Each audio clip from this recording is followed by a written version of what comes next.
Okay.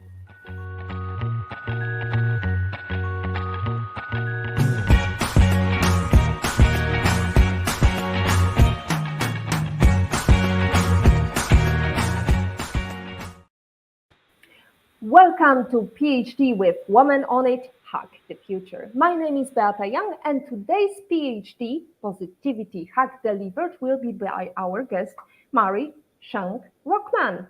Topic: how to connect your brand to your public in an exciting, newsworthy way. Episode 98 starts here.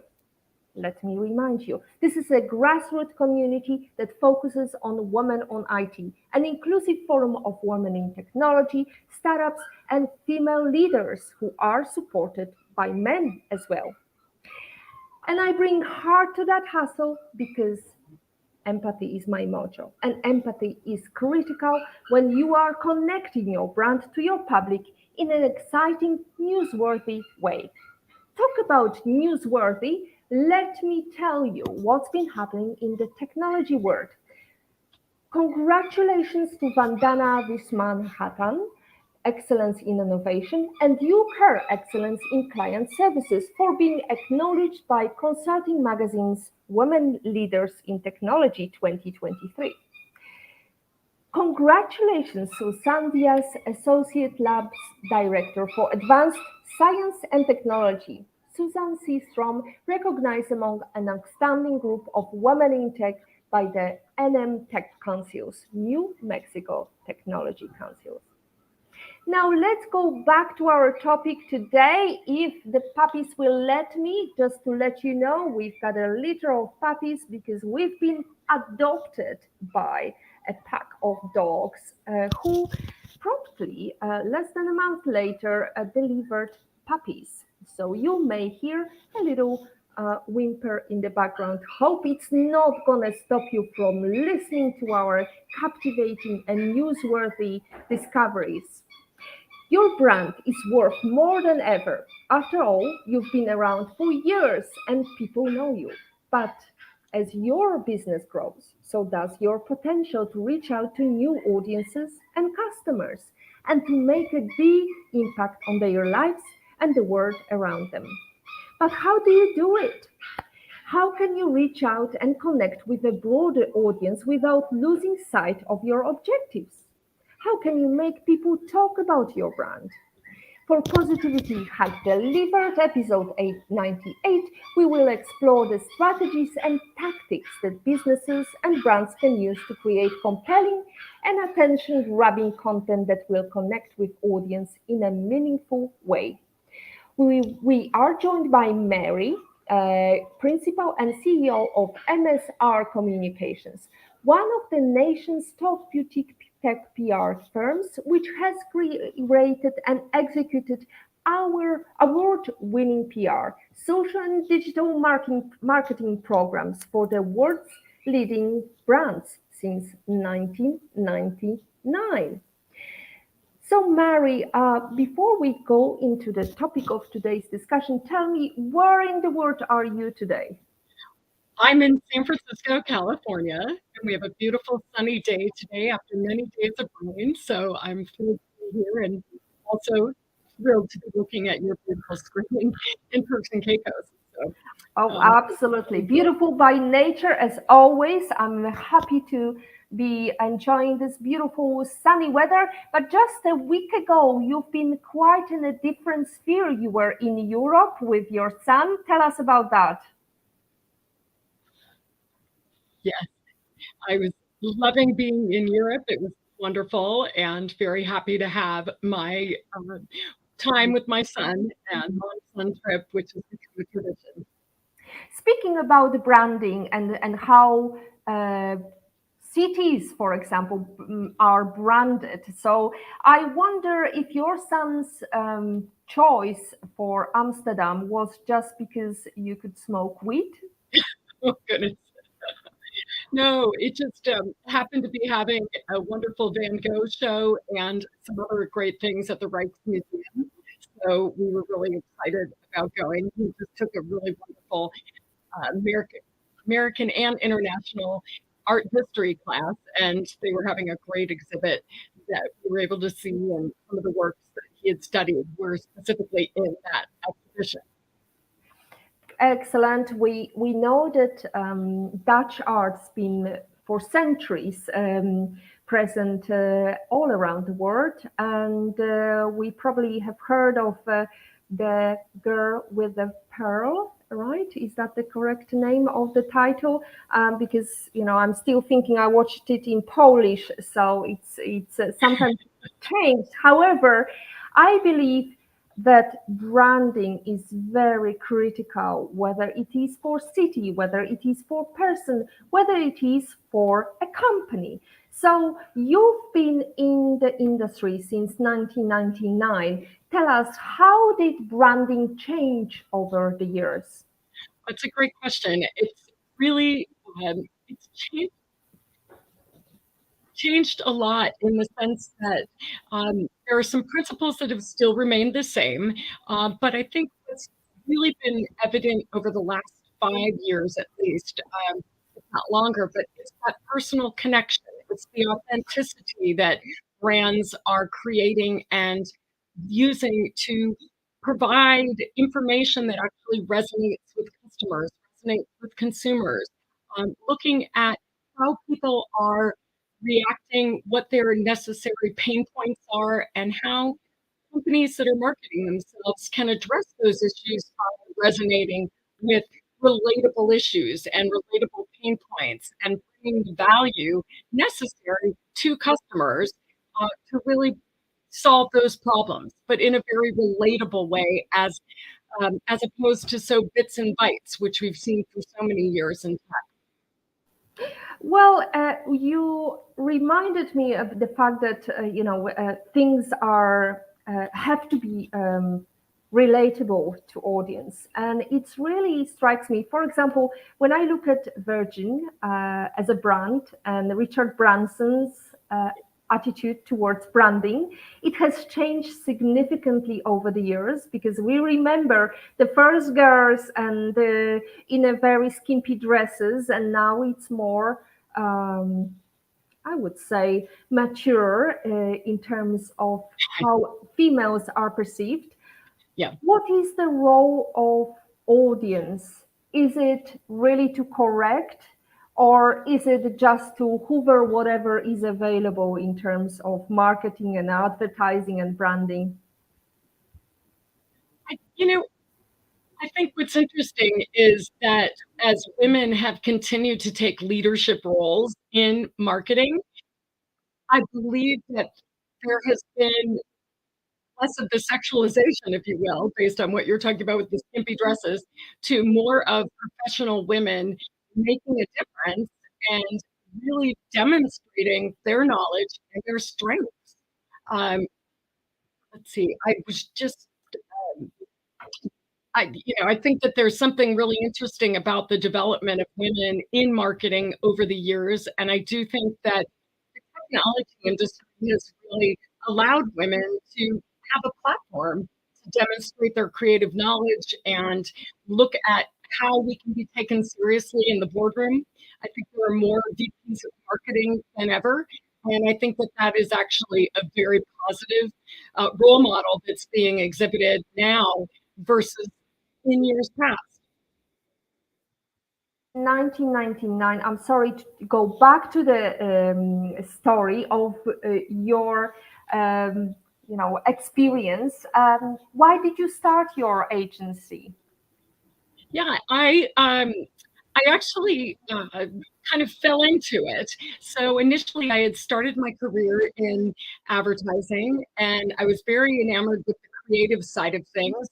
But I also was really interested in account service. So when I moved on to my next area of product marketing, it gave me the skills to really understand what was happening from a marketing perspective, how you market products. And just by happenstance, the company at the time was moving from a more of a marketing perspective into product development and asked me to start their first PR firm, sorry, their first public relations department. And I fell into it and realized it was really my strength and something I really loved to do. So I spent the next 7 years learning all the bits and bytes about what it means to market products through public relations. What are the activities? And it was really at the forefront of tech PR because back then it was very product focused. And as it evolved and I worked for other companies, I really was able to see the value that PR could bring from a corporate perspective as well as the product side. And moving into starting my firm, I wanted to make sure that we looked at what the customer pain points were and how we could bring the brand into really understanding the customer and delivering messages that resonated with them. So the things I had already learned about was how to target customers where and when they were most receptive. And that typically was around the vertical industries and the technology industries, as well as the business press. So each one of those areas became critical to promoting the company that I had been with before I started MSR. And at the time, I realized, it was the dot-com craze, and it seemed like a great time to start my own business. So I took on a lot of business at the time and developed a staff really quickly. And we started focusing on enterprise technology and consumer lifestyle, and in the areas of health and fitness and some consumer product goods, and as well as looking at how consumer technology evolved from enterprise. So it really gave me an opportunity to explore a variety of topics, not just enterprise technology. And that was one of the reasons that I started the firm, which was there was a lot of opportunity around the time of the dot-com era. There were lots of consumer technologies being developed. And then also enterprise technology was really evolving at the same time. So the combination of the two really allowed me to focus on a variety of categories that I hadn't yet been able to explore. And my team and I really delved into what it meant to customers, how to market directly to them, focusing on areas that really were kind of topics. And that ended up being very successful. So we continued to build the business over the years and have weathered many a storm. And I think some of the things that we focused on in the very beginning still remain true, which is really looking at how you relate brands to what's going on in the global lexicon. Mm. So one thing I would like to ask you, maybe you could put the volume down or plug in your headset, because we can definitely hear some echo, and we want to make sure that our audience understand clearly how to connect and how to drive audiences to connect with your brand. So in the meantime, I'm going to just tell what Mary has sent us. It's very comprehensive plan for connecting with your audience. It's about defining our brand's mission and value proposition to your ecosystem: customers, prospects, partners, investors, employees, influencers. So Mary, it sounds almost like on top of a business plan, you have to write another business proposition to your customers. So I think one of the things that's really important is that companies understand who they are as a brand. That's the most important thing, is really understanding who are we? What is our objective? And what's the value we bring to the marketplace? And then looking at taking that next step, it's understanding deeply who the customer is. So relevance around the personas that those customers exemplify, what their pain points are, and what they really need to be successful. So they need to understand who they are as a brand, what they stand for, what their values and mission are, and how they address the pain points of the customer. So once that helps them look at the personas and address the challenges, they're then able to relate with the customer about what it is they need to be successful in their role, whether it's the company, whether it's the actual individual they're selling a product to. And from a business to business perspective, a lot of times people develop the product first without really understanding what the needs are of the customer. And so it can be difficult, especially for technology companies, to identify what it is that they're really trying to bring from a value perspective. And now more than ever, given how competitive every space is in business, no matter the category, it's really critical to be able to demonstrate the value that you bring to a customer, because they're sitting in the boardroom having to ask and answer questions around what their spend is for marketing, what it means to deliver the brand out to the world. So understanding them best is going to help a company really directly connect with a brand, and certainly looking at all the pieces around that about how you can educate, how you can deliver your messages, looking at all the things that are going on in the world today, identifying the key trends and how you address them, and also taking it to your next step, which is promoting it.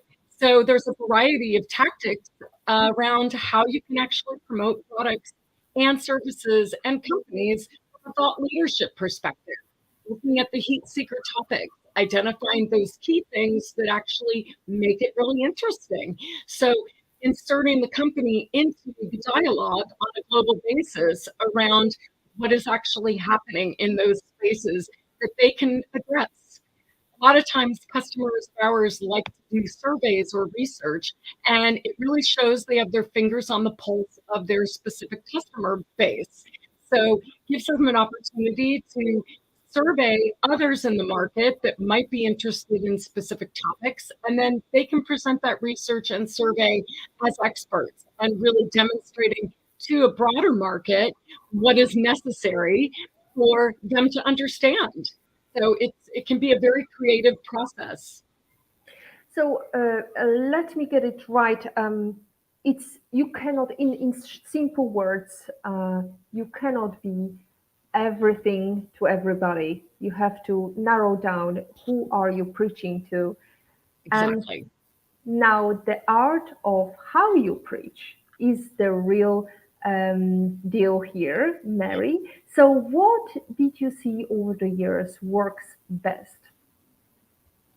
So I think one of the things that's really important is, having a creative team to work with who can look through all the issues, who can cite them through all of the research that's out there, who can really address what those customer concerns are, and then stepping back and saying, what are the methods that I can use creatively to deliver our messages, whether that's through pitching the media and addressing the beat reporters that cover the relevant topics around your category, your products, your services, and also looking at can we create content, whether that's social content, whether that's white papers, ebooks, videos, infographics, any kind of activity that brings some type of education to the audience, and then helping elevate the spokespeople who really can address what's happening in the market.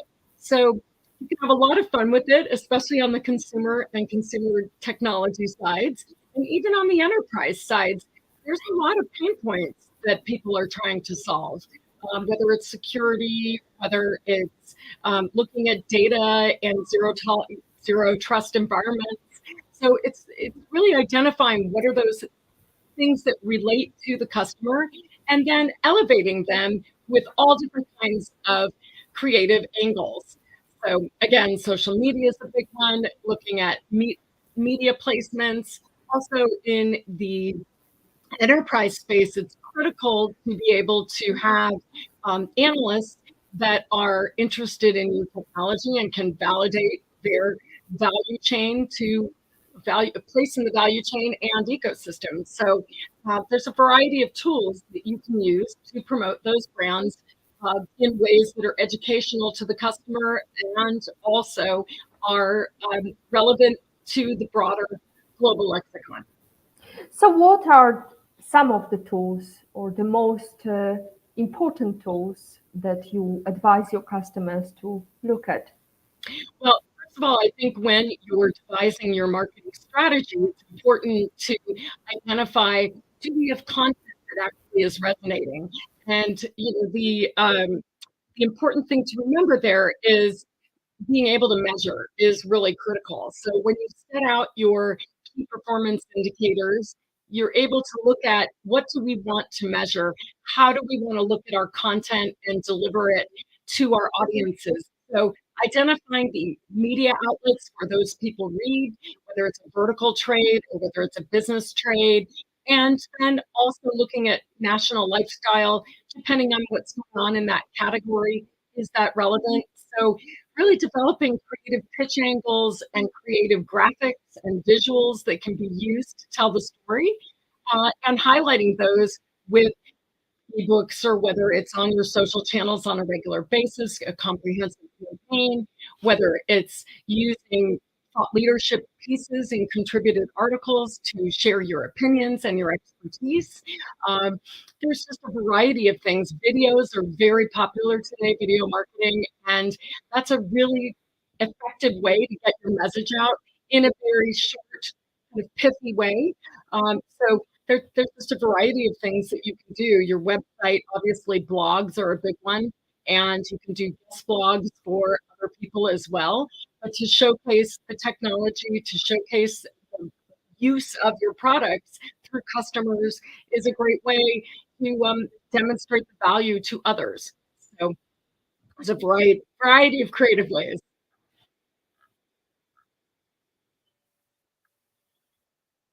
A variety of creative ways. However, I think the most important asset here is consistency, and you cannot just make one post and forget about everything.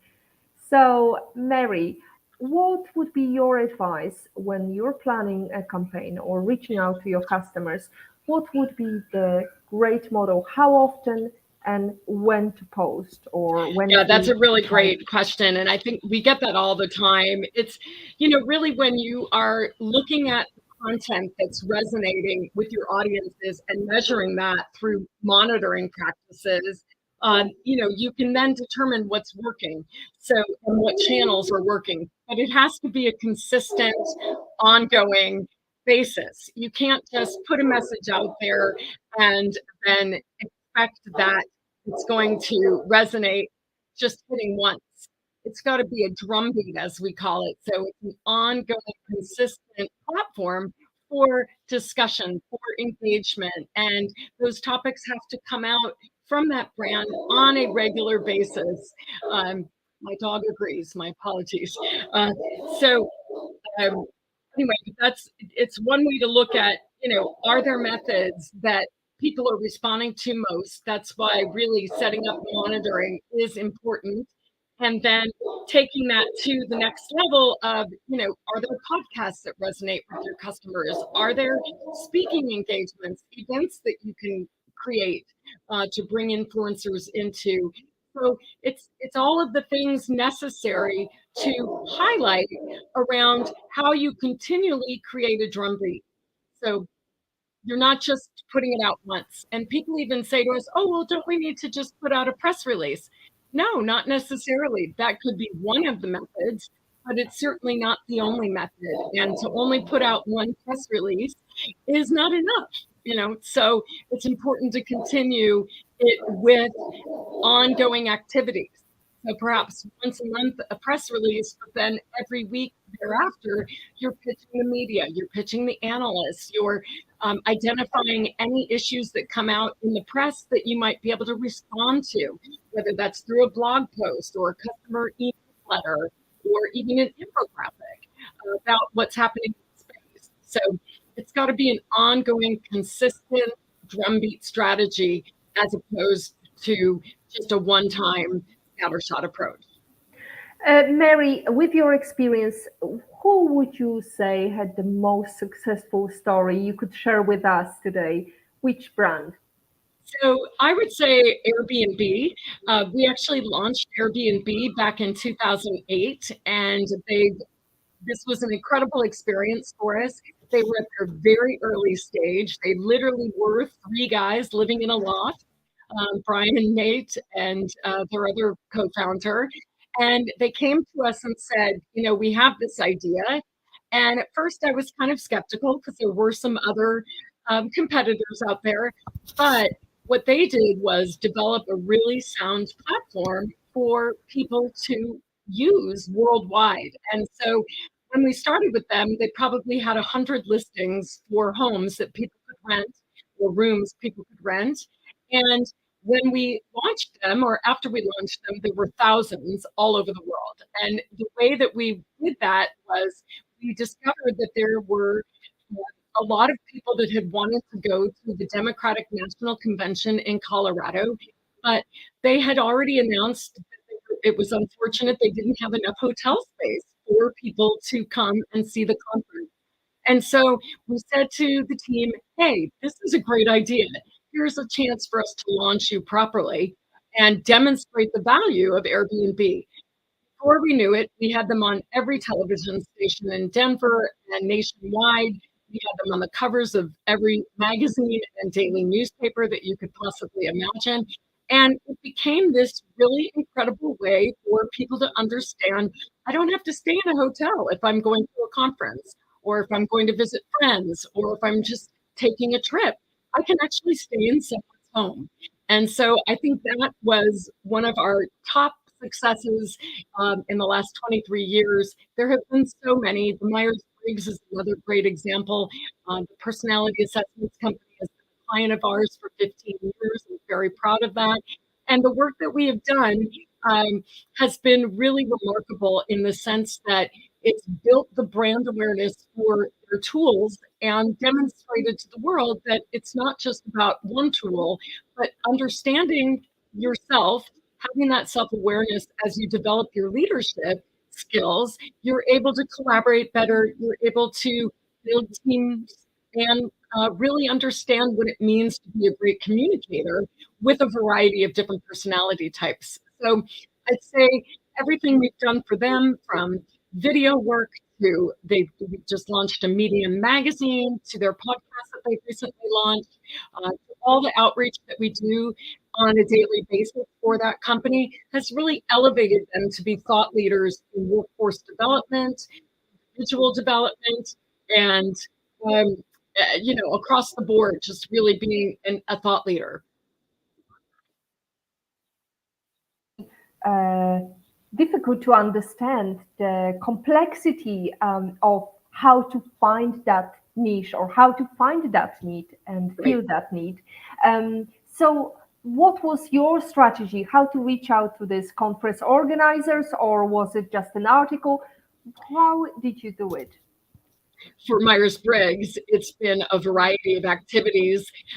We recognize that they are being used by the Fortune 1000 companies, all the top, about 80% of them, for workforce development. What that said to our team was, this is a company that has real value, brings tremendous value to those that are in the executive leadership training courses and those that are being trained for personal development as well as leadership, managerial roles, those kinds of things. And so we really took a strong approach in the vertical markets around workforce development. There's an entire set of media that are just focused on HR, training, learning, and professional development.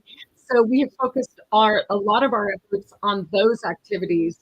And then on top of that, we've looked at how does the Myers-Briggs itself benefit individuals in a variety of ways in their lives, whether that's personal relationships, whether that's communication with their significant others, whether it's understanding what type of career would be best for, say, a high schooler or a college student as they're graduating. So leveraging the value that they bring and then looking at the particular markets and saying, okay, if we want to reach consumers, we want to reach young professional women, we would target this type of outlet. If we want to look at professional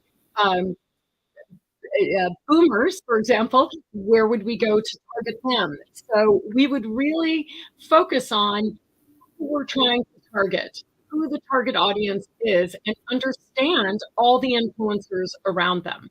So once you have a broad understanding of where your customers are, what they're reading, what's influencing them, who's influencing them, you can develop a very sound strategy for targeting them in those specific areas. Sometimes it's an executive that has a job responsibility in a particular category that needs to continue to develop their leadership skills. Oftentimes it's somebody that's dealing with conflict or resolution or dealing with developing teams. So wherever those folks are and what is targeting them for reading, it could be the Wall Street Journal, it could be Training Magazine, it could be CEO Magazine, it could be a variety of things. It could also be Vogue or Marie Claire. So you're looking at who are the audiences we're trying to target today and what do they read? Who influences them? What podcasts do they listen to? What magazines do they read that are glossy, lifestyle? So it's understanding the customer thoroughly, as well as the outlets and those influencers that really address the issues that those people are looking to find solutions to. You bring the solutions in a creative way through discussing the ideas internally and externally as well, I suppose. And speaking of discussing ideas and discussing problems to solve, we have a question from Trevor Turner. If a company is going through a crisis situation, how should they handle it from a PR and communications perspective? And my follow-up question is it a threat or an opportunity? That is a great question, and it is one that my firm is absolutely adept at and is very familiar with. So one of the questions I know you had asked me before is, how do I solve problems? And crisis situations are very similar to an everyday problem, depending on the magnitude. We know some are greater challenges than others, but I always encourage everyone to step back before they respond. Take a deep breath and really think through the details of that situation. What has happened? How has it happened? Who's involved? And how do we take it from there to let the audience know that they are taking it seriously, that they are investigating the situation? And it's important to really think through those details. Certainly from a messaging standpoint, that's number one. But you never want to rush to say anything until you actually have all the facts. So that's number one. Once you have all the facts, it's understanding, well, how will this impact our audiences? And that goes from employees to partners, to customers, to investors, to shareholders, anyone who is involved in the ecosystem of the customer, of our client, essentially. And so to step back, to think through what it would mean to them if they were on the receiving end of your message is the most critical thing. And then mapping out a timeline so that their audiences understand in 2 days, we will have more information for you. Here's what we know so far. We will get back to you with an update on X date, and being very straightforward about that. And then obviously maintaining a tight hold on who is speaking about the crisis, who is going to be the spokesperson, and who needs to be notified immediately about the situation. So training that person to really think through those messages, to stay on message, and to say what is necessary at the time. And until you've got the rest of the information, you can't paint the picture. So it's really taking a step back, I think, is number one key, and then defining what it means to the person that hears the messages. And then a step further, it's communicating those messages and responding to requests and looking at how you can handle it such that they feel comfortable that you are delivering honest, authentic information, and that you take the situation very seriously.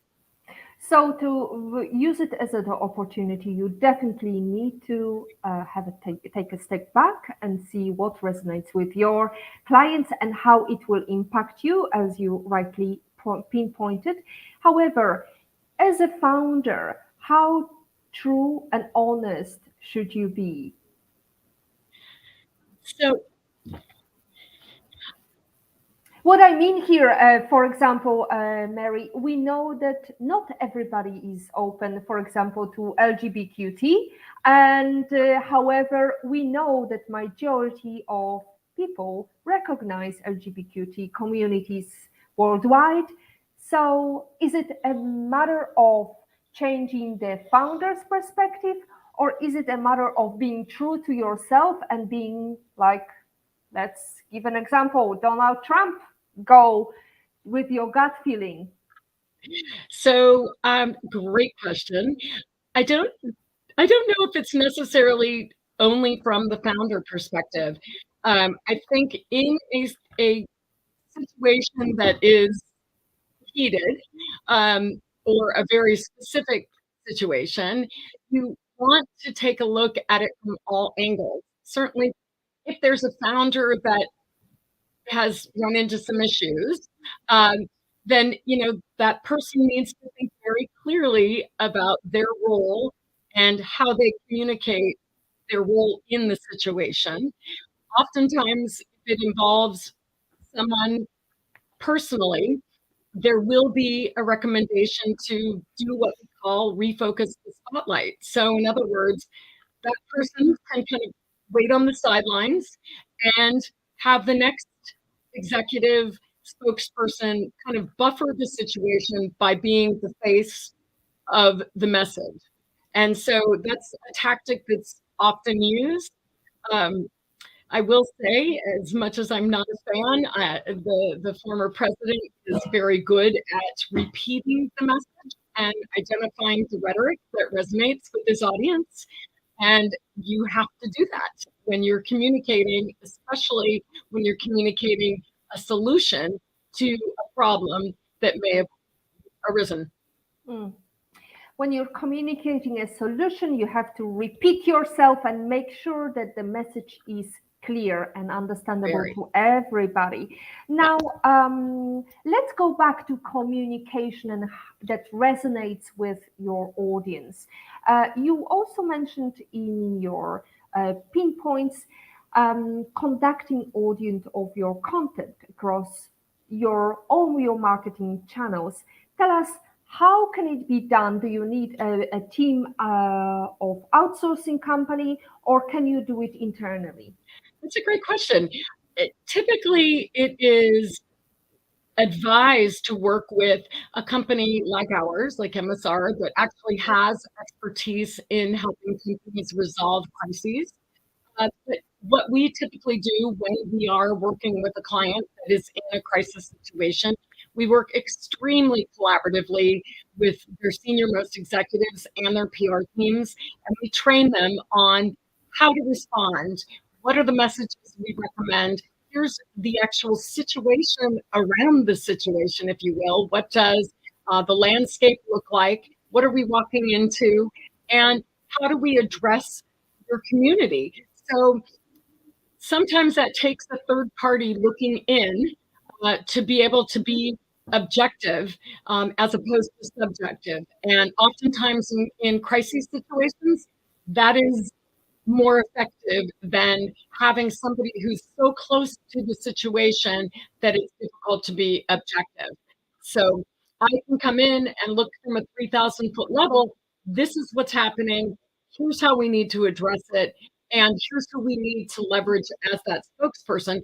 Sometimes they will have people be the spokesperson for them, depending on the significance of the situation and what that means. So, if it's a really significant, unfortunate situation, oftentimes it is beneficial to have the PR person speak on their behalf so that it does not put a face on a really unfortunate situation.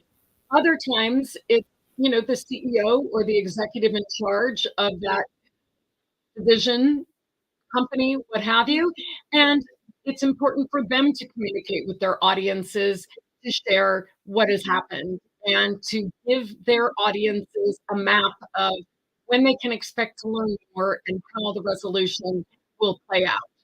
So it can go both ways. You can do it internally for sure, but I always advise if there's a crisis situation and it's a company or a set of individuals, leaders, whomever, that have not been through a real crisis, it's advisable to work with an outside firm that does understand what crises mean. Because they are very complex and they do require a lot of um, objective opinion as opposed to being so close and emotionally driven by the situation. Now, what do you consider to be the most important skill in brand communication, Mary?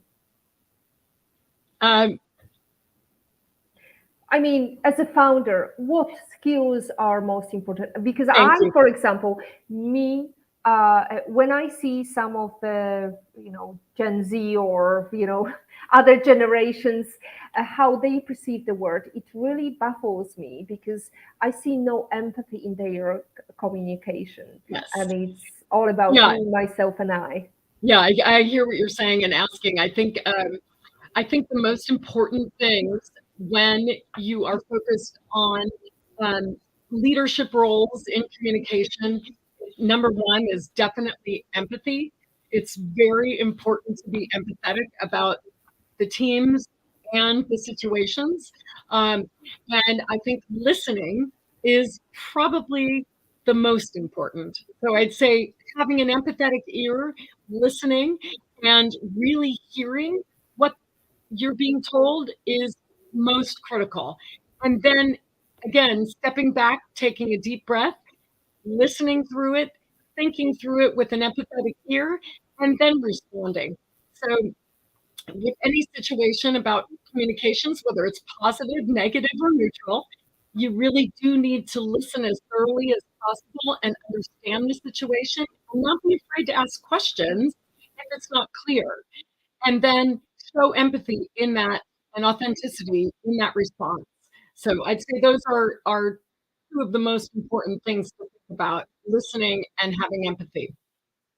In terms of communication and putting your media out there in the digital world, it is, as you said, important to closely monitor what's happening in the industry, what's trending globally, and what themes and topics are being discussed that you can associate with your brand. How not to lose focus on your call to action? Yeah, that's again a great question. I think one of the most important things to do is to really do your homework. I mean, I think the thing about PR and communications externally and marketing as well is really understanding what's happening around you. It's invaluable to do your homework, do your research, and especially if you're trying to target specific media, they expect you to know what they're writing about, what they're covering regularly, and what's happening in that specific space. So doing as much research, looking at analyst reports, looking at daily newspapers and anything online, listening to podcasts, blog posts. There's a lot of opportunity to really educate yourself about what's happening. And so, in order to find those kind of what we call heat seeker topics and associate your brand with what's trending, is understanding the landscape. And once you do, you can hook into a couple of great topics. I'll give you a perfect example. We are working deeply now in ChatGPT and AI, and several of our clients are producing products and services around AI. And of course, ChatGPT is influencing this right now. So, as we looked at what their technology is doing specifically, we leveraged that topic to be something that all of the executives could speak to. So, we've had executives on television. We've had executives talking to all the major news wires. and all of the major outlets, both in technology and business, talking about the impact of AI, talking about the impact of ChatGPT, and what this means for the future of business, what it means for the future of education, and personal. So it's a really interesting topic, and we recognize that several of our clients have leadership here and can speak authoritatively. So we've been able to pitch them to top tier targets about what this means for the future.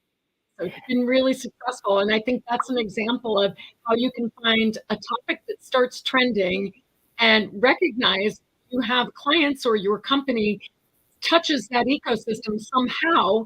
And it's a great way to insert the company and the thought leader into the dialogue, offering them up as expert, really understanding what that technology means, what the future means because of it.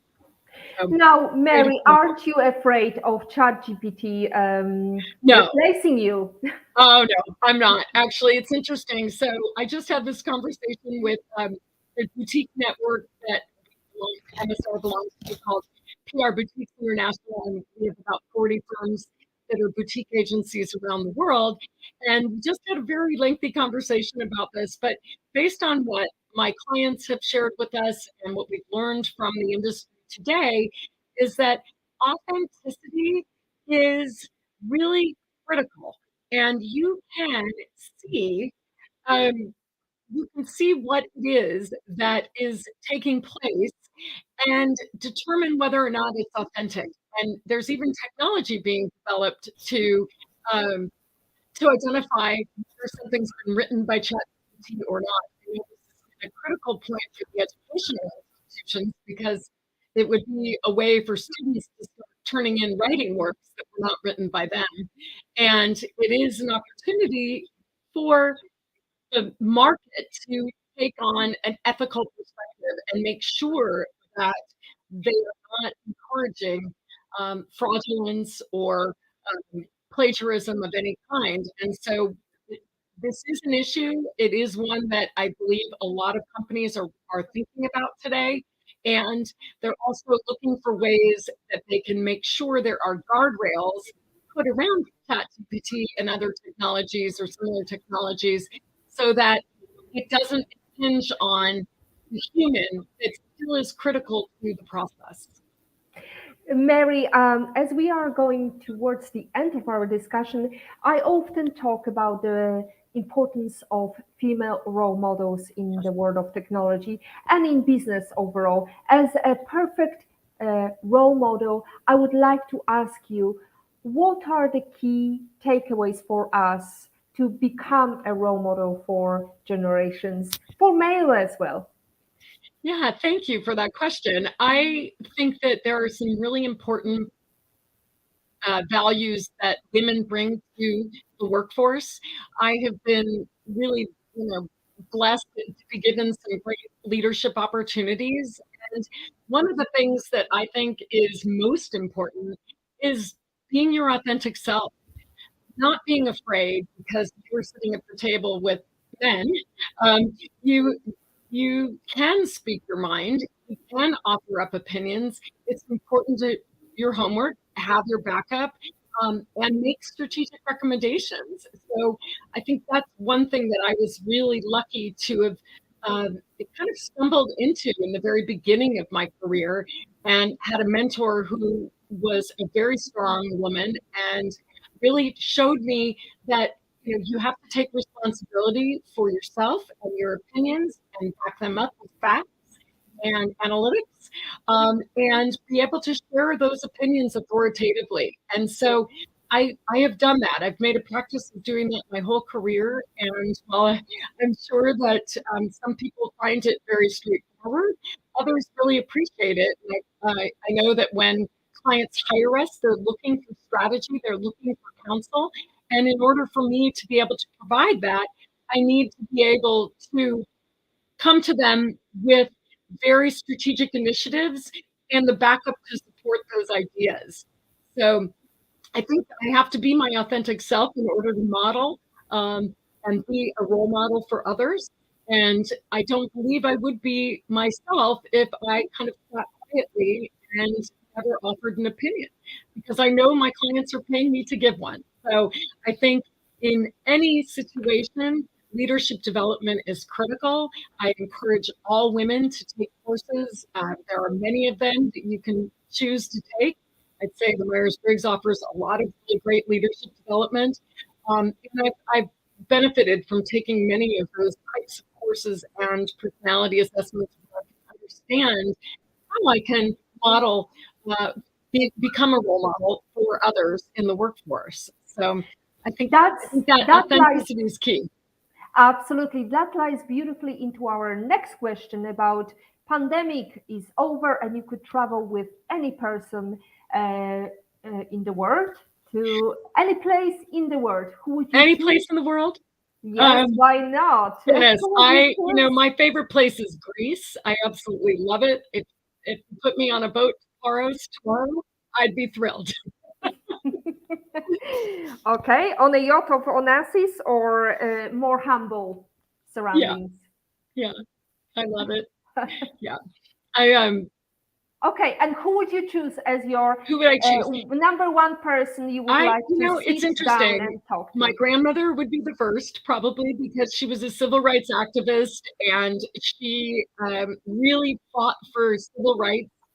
She also lost her first job in real estate for trying to sell a home to an African American couple. And back then that wasn't allowed. And so that really instilled in her this fire to fight for human rights. And whether or not that jeopardized her position or any other role in the community, she really believed that you have to stand up for yourself and others to create a cohesive community. And she instilled that in me for sure. I've had many conversations with her, but I wish I could have more.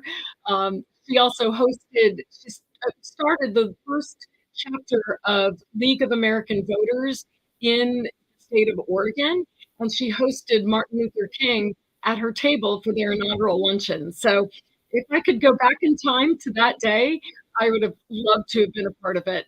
Um, but as far as modern day, I think that Madeleine Albright is a wonderful role model, and I would have loved to have had more time with her. I had the pleasure of meeting her with her daughter, whom I know, Katie Albright. And I wish that I could have spent more time talking to her about her experiences.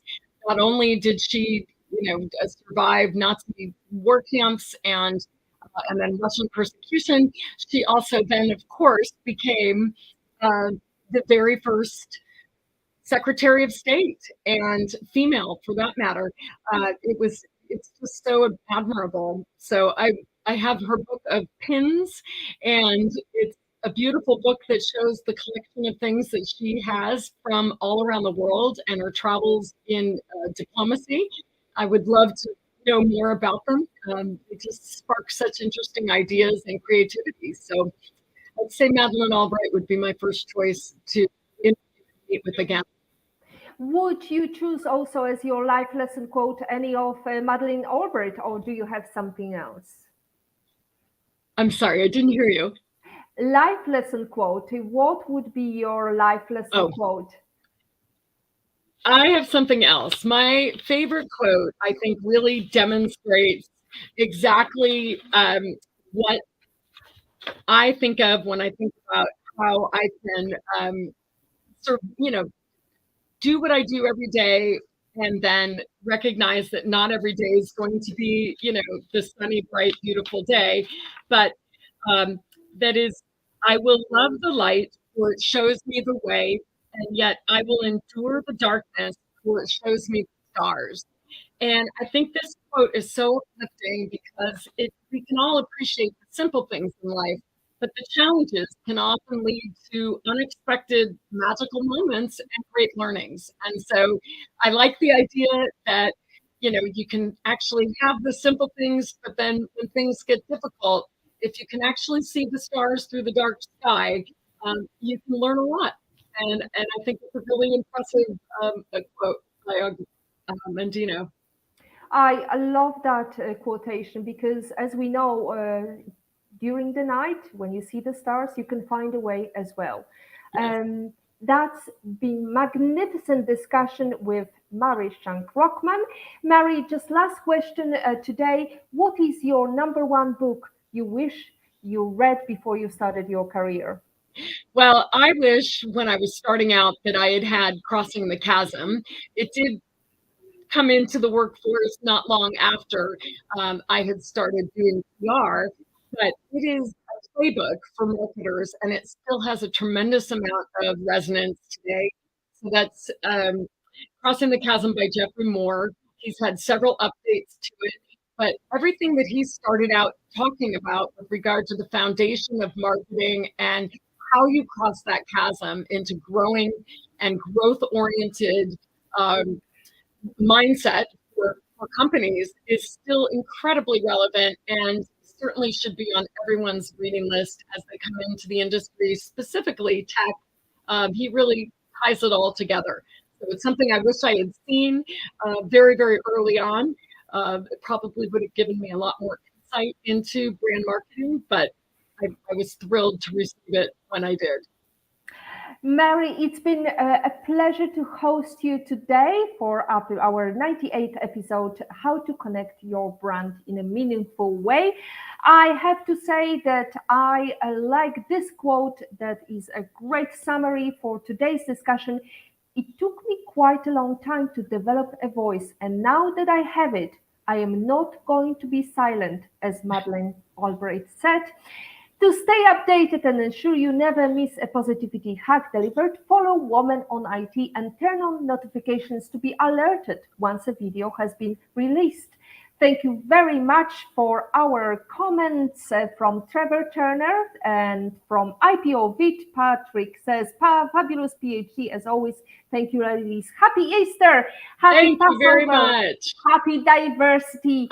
Thank you so very much. This was a wonderful conversation, and I really appreciate the honor of being here today and the time. So I look forward to continuing following on PhD and number 99, whenever that will be.